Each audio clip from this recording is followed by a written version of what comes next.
Men senin жашыңда андай элем мындай элем дебе. Senin жашың, senin zamaның башка эле урматым экендешим. Бүгүн армияга барсаң дагы, келсең дагы армия кандай экен деп сурасаң, биздин учурда деп баштайт да. Мен барган армияда, мен барган учурда дейт. Мен служба кылган учурумда, деп баштайт да. Ушундай сөздөрдү, болбогор сөздөрдү өтө сааттап кеңири айтып берет. Сурасаң бир хадисти туура айтып бере албайт. Сурасаң бир аятты келтирип туруп айтып бере албайт.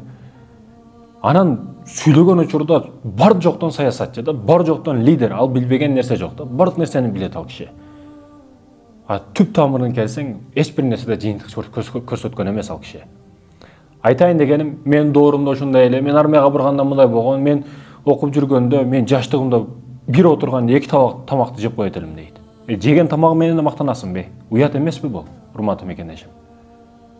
Эң жаман нерсе, эң уяттардын эң уяты бул жеген тамагы менен мактануу. Ошондуктан соцсеттерге коюп жатканда, вилкан сайып тамагын жеп аткандар, мактанып аткандар, тамак менен мактана турган нерсе эмес, урматтуу мекендешим.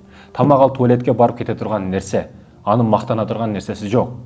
Ошондуктан эч качан менин доорумдан мындай эле, мен жаштыгымдан мындай кылган элем, мендей болбойсуңбу дебе. Биз кандай кылышыбыз керек балдарыбызга деген суроо пайда болот да. Азыр заман башка. Ысык көлгө барба десең, балаңды тескерисинче баргысы келе берет, кызыгат ошол жерге.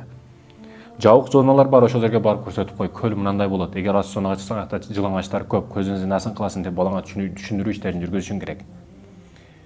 Тыюу ал балага тескерисинче кызыгууну арттыра берет. Кызыгуу баягы челек, баягы балчыктардын эмелер тазга суулар толуп ташат го, ошол сыяктуу бала дагы ташат, толот, анан жарылат, сага тескери сүйлөгөндө баштайт. Айтканын кылбай коет. Ошондой экен, мен доорумдан андай эле, мен жаштыгымдан мындай эле, мендей бойсуңбу дегенди коюш керек. Баланы өзүнүн ыктыярына коюш керек. Сен боксчу болсоң, балаң да боксчу болуш керек деген эмес. Себеби сен көзүң канга толуп чоңойдуң жаштыгыңдан кыйынчылыкты көрүп. Сен чокуга чыктың, балаң садикте ойноп, эч кандай кыйынчылык көрбөй чоңойду. Ал бала боксчу боло албайт дегени.